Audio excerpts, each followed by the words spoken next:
laity, along with our pastoral staff at Galloway, about the thinking that's gone into the decisions that we've been making, that we've been trying to guide safe opening of the building and our worship services, and the many things that we've come to love and count on at Galloway. So I'm going to let each of the members of the team introduce themselves, who they are, why they happen to be in this particular council, and we'll go directly to some questions. Go ahead. Bob? I'm Bob Ridgway. I this year am chair of the Staff Parish Relations Committee and work on a monthly basis with the staff, clergy, and lay staff of the church. George. I'm George Patton. I've practiced internal medicine for 40 years in Jackson, Mississippi, and the director of St. Catherine's Village Retirement Community, and I'm a member of the governor's COVID committee. Jim. I'm Jim Moss, and this year I am the chairman of the trustees, and as such I'm involved in many other committees within the church, so I do have a chance to see the operation from a lot of different viewpoints. Great. And Reagan. I am Reagan Lord, and I'm the Director of Music and Worship Arts, and I am responsible for all activities worshipful in the sanctuary. Susanna. Hi, friends. I'm Susanna Grubbs-Carr. I am the Associate Pastor and the Pastor to Family Ministry and oversee our children, youth, and family ministry staff. And I came on at the end of June to join this team.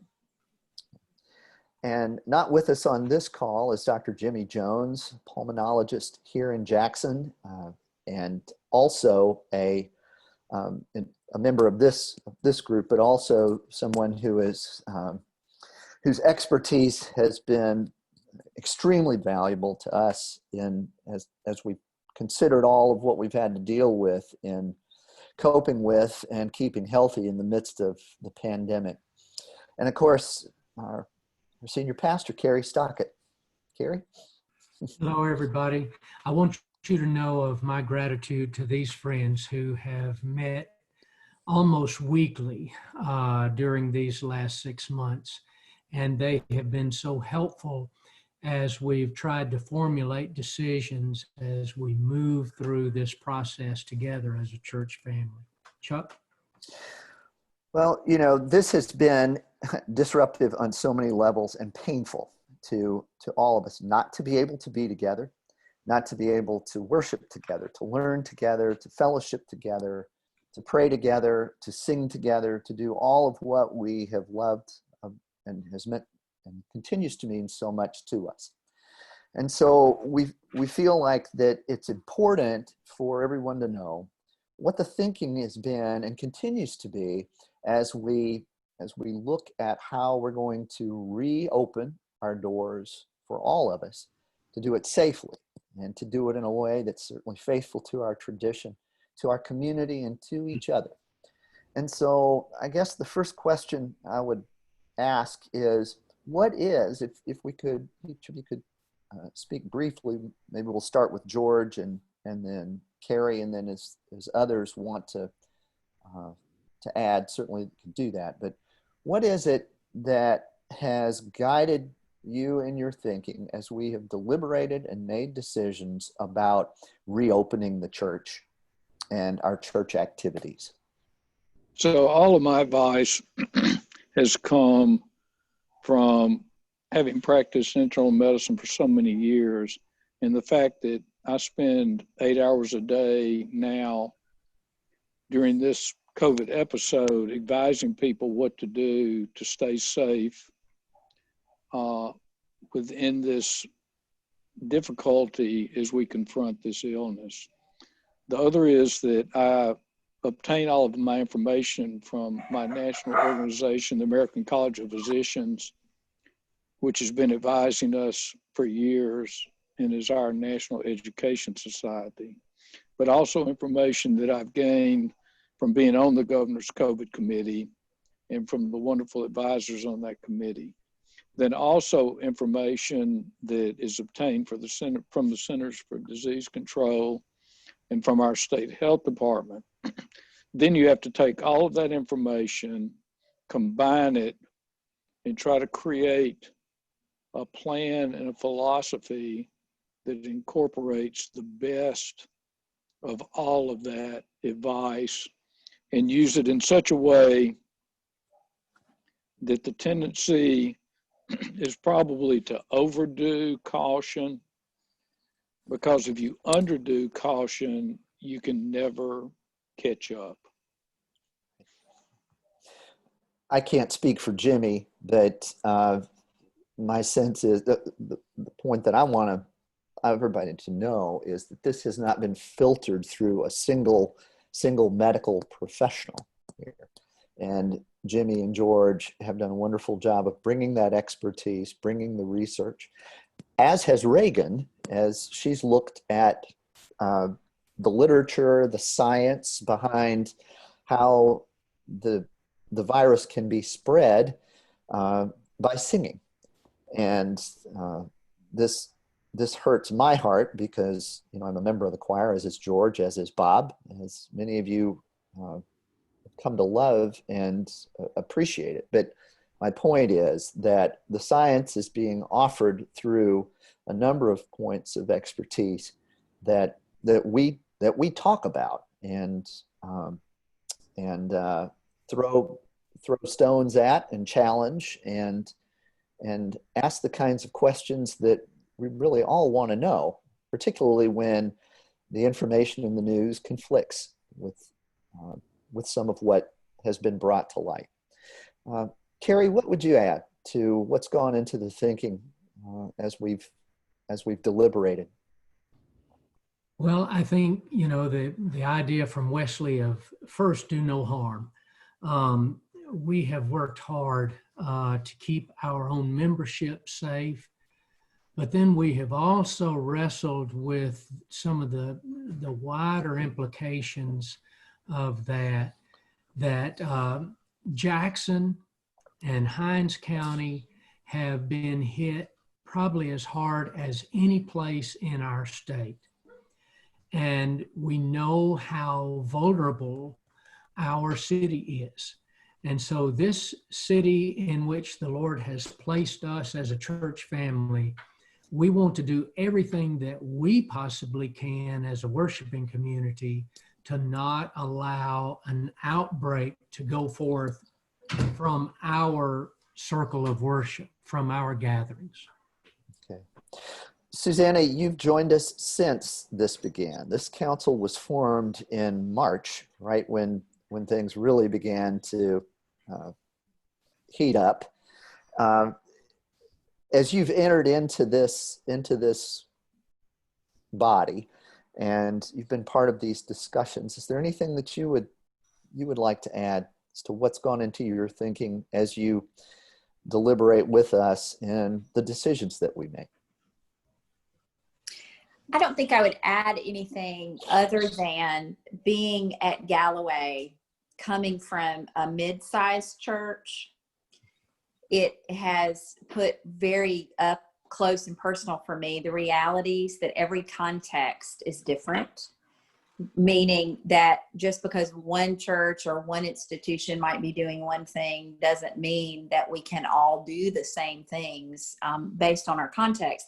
And I say that with the backdrop of I'm so aware, being back at Galloway, of the breadth and depth of the ages at Galloway and the diversity of that. Whereas the church I came from, there was less of a congregation, so some of the risk was less, and there was less of a breadth of, you know, from cradle to grave.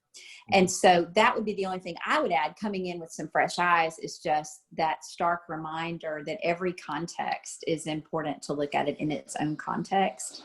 and that our church has so many different groups of people, some of which are very vulnerable and some of which are based on what the science is telling us, maybe not so vulnerable. And so having to look at it from the whole puzzle piece and step back from that and take that view, I appreciate that about this committee, and that I've come in to observe that and now a part of it. I think that's a hugely important part of what it means to do no harm as people of God. That's what I would add. Thank you. So what I want to know is, this has changed all since the beginning.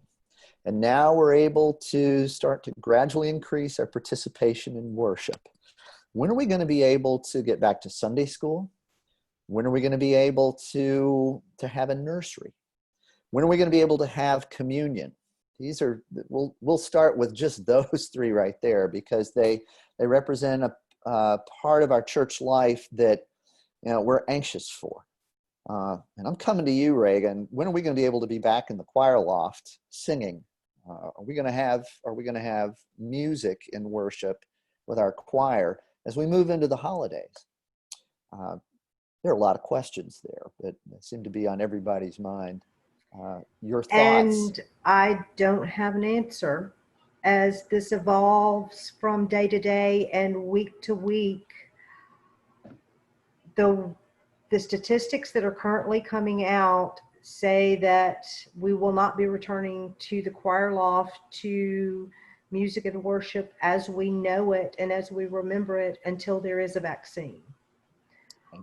Until then, we have been lucky enough, we have been so blessed to have relationships with so many members of the symphony who have continued to bring such quality music to our broadcast and our service each week. So even though things look different, we can all continue to hope for the day that really has no pinpoint of when we might return to what we remember.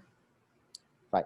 So in this idea of first do no harm, we're vigilant about the health and well-being of anybody that gathers in that worship space for whatever reason. So what about if the numbers continue to decrease? What's the guideline for resuming Sunday school? Let's talk about, adult Sunday school, children. How do we do that? What's the thinking there, George? I would think that based on numbers that are allowed indoors, at restaurants and other facilities, that you probably could resume Sunday school anytime you want to resume Sunday school, as long as you keep the numbers 25 or less and everyone in the room is masked and everyone is 6 feet apart. Within the rules, I guess in theory you can do it anytime you want to. The issue of having Sunday school teachers, particularly for children who are in that category of risk, certainly complicates this. Any thoughts along those lines? How it is that we do this safely without putting a teacher, for whatever reason, is at risk? So the logical solution is you let the parents teach the Sunday school. Okay. That would keep the risk within certain groups. Right. Your only other alternative is to have individuals teach who, as they do in school, individuals who are willing to accept the risk to do that. Okay. And again, correct me if I'm wrong, there will be guidelines for that as it becomes appropriate for us to introduce that as an option for our congregation. Am I right? Yes. Yes, and even our Mississippi Conference has continued to discourage on-site, in-person Sunday school, except for those rare situations where you might have a room that is big enough to, as George said, not only mask everyone, but seat them 6 feet apart. And that is a harder challenge with young children, to keep them, 6 feet apart. And at this stage in the life of our church, most of our teachers and volunteers for children's Sunday school, as well as youth, are our older folk who would be at a greater risk. Mhm. What about communion? How we have communion at an 8:30 service every Sunday. So we're missing the 8:30 service. What's the plan to resume that service? And what is our plan for serving communion, particularly as we move toward World Communion Sunday, here the first Sunday in October?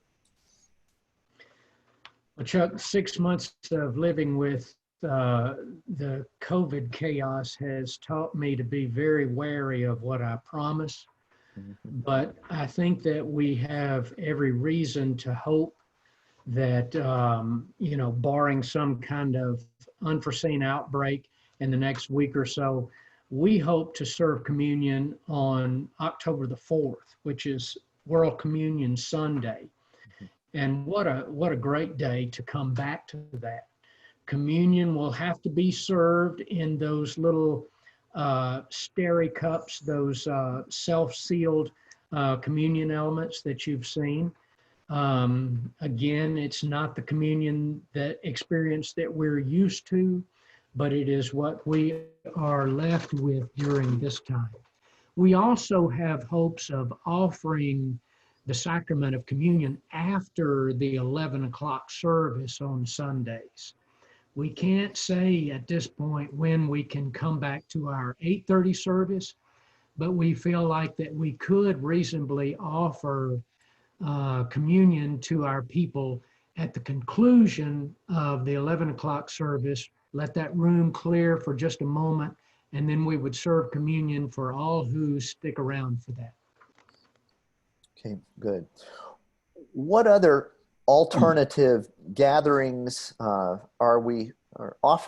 activities are we offering to the congregation right now? Susanna, you want to pick that up from a Sure, family sure do. I was unmuting myself when you said that.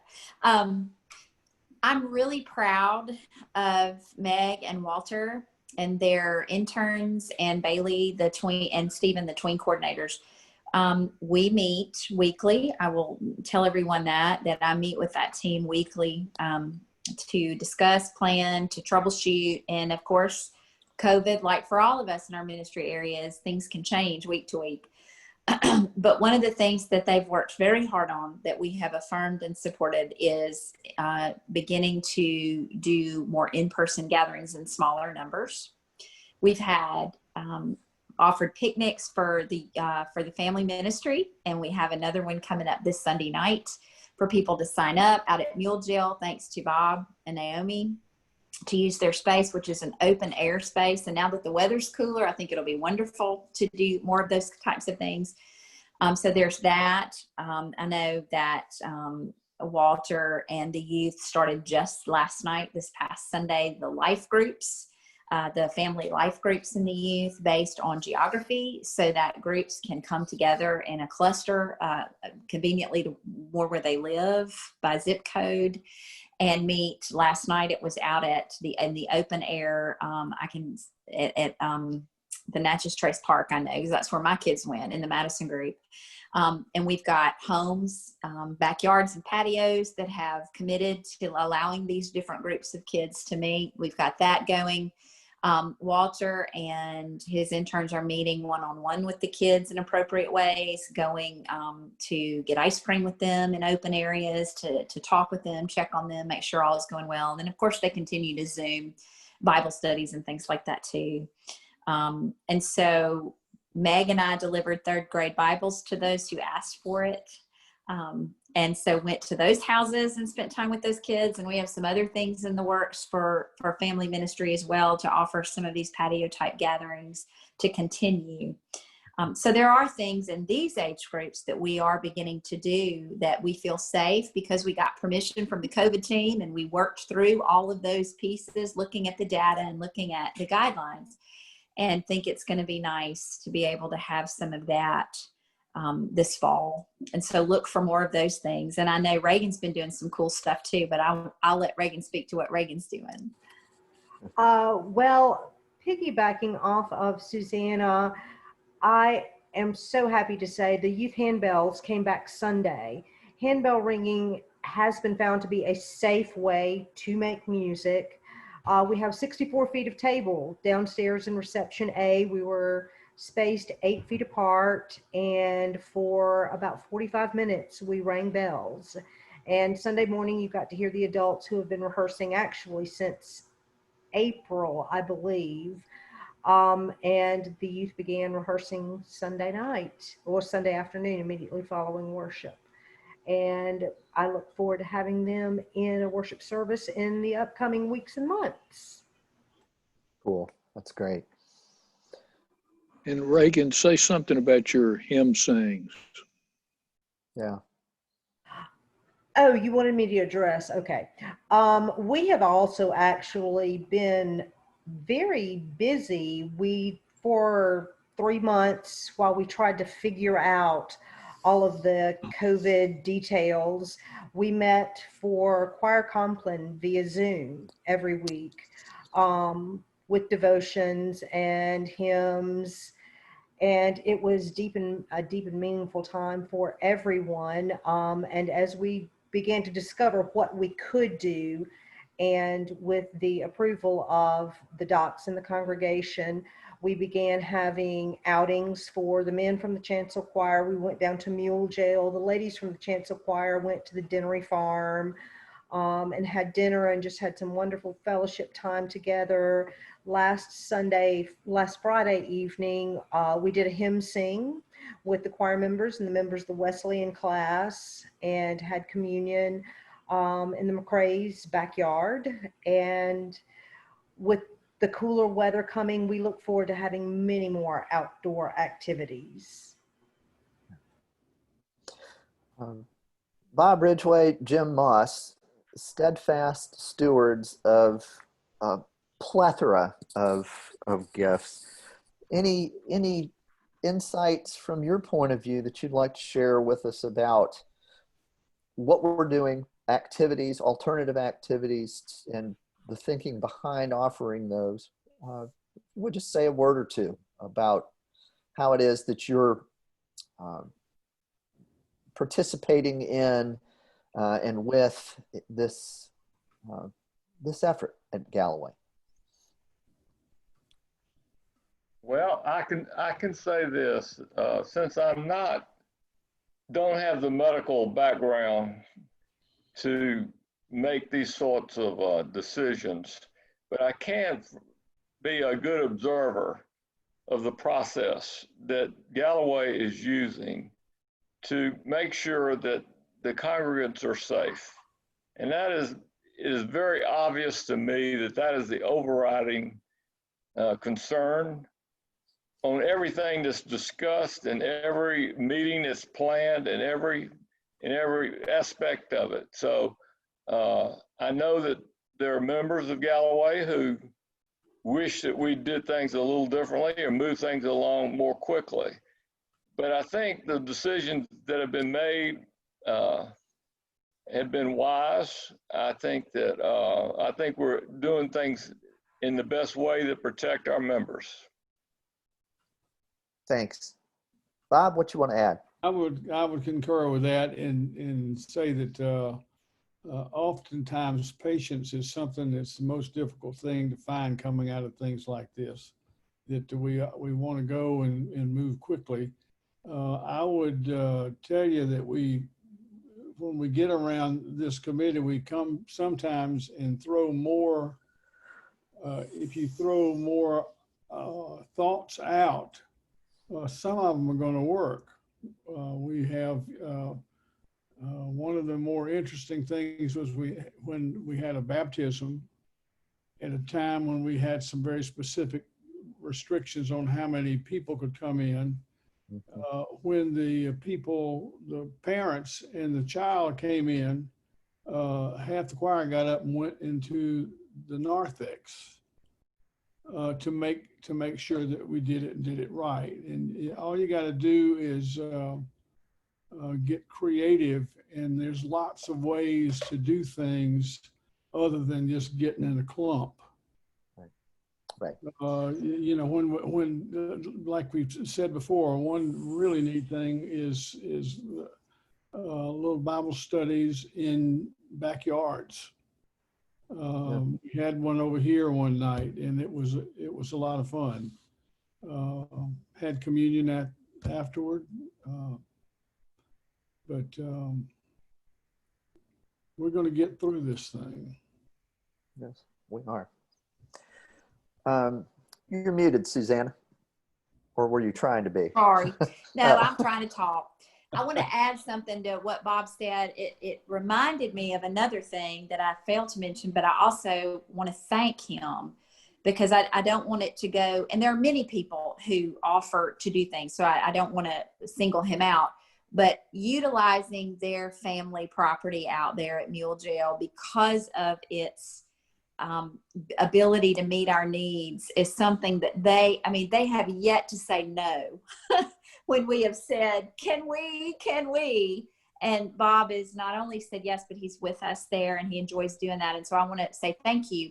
And as he mentions, creative, doing things in a different way. One of the other things we're doing out at Mule Jail in October is we're doing a trunk or treat for the littles, for the kiddos.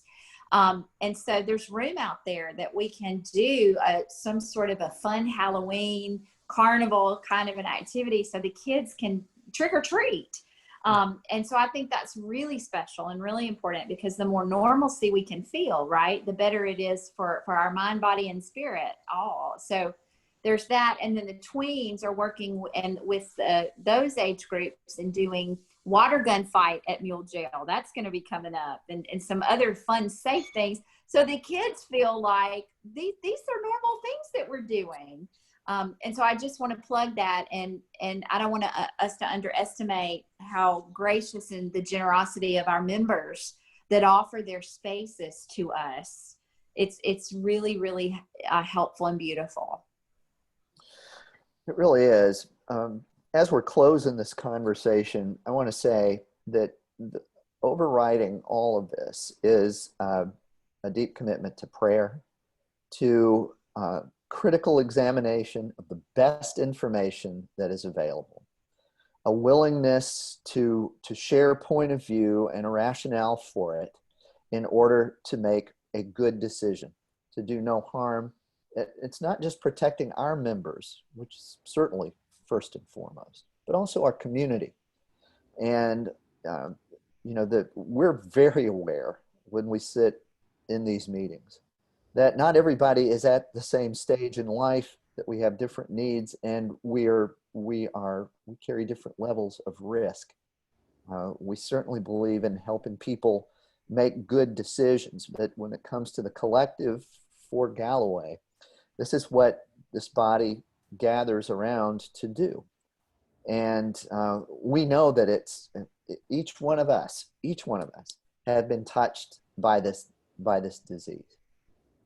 If not with direct illness, certainly with family members who we love and miss, can't be with. And so this isn't something that we're removed from. The feelings and the emotions and the experiences are all things that they are part of the data, the information that we consider in looking at what our options are. And again, Dr. Jimmy Jones has been a part of this, valued part of this conversation as well. But I want to thank each of you for the wisdom that you bring, for the heart that you bring, and for the energy that you bring to this exercise. This isn't a committee. I'm looking around that I know I'll speak for myself. I didn't jump into this position of lay leadership this year, just hoping we'd have a pandemic that we'd have to wrestle. But we're all navigating the uncertainty and the ambiguity with good intent and prayer. So with that, I want to thank each of you. Just Cary, is there anything that you would like to say as we Let me close? just say, as we conclude this meeting, 43 years ago, the Galloway family began investing in a new ministry. And it was the ministry of broadcasting your worship services into the Jackson area. For all of these decades and for all of these years, you have continued to sow costly seed into that ministry.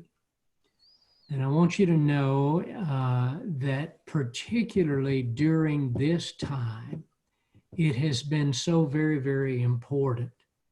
And we've learned we're now in the third quarter of the 2020 calendar year, but our information about the second quarter of our year is that we doubled our viewership from the last quarter of 2019 to the second quarter of 2020. Our viewership more than doubled. So thanks, Galloway, for your continued investment.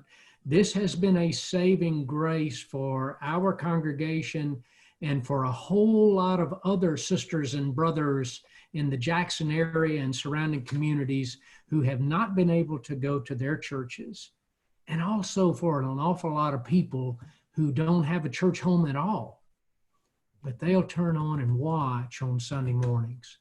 God bless you for your faithfulness to that. Thanks, everyone. Go in peace.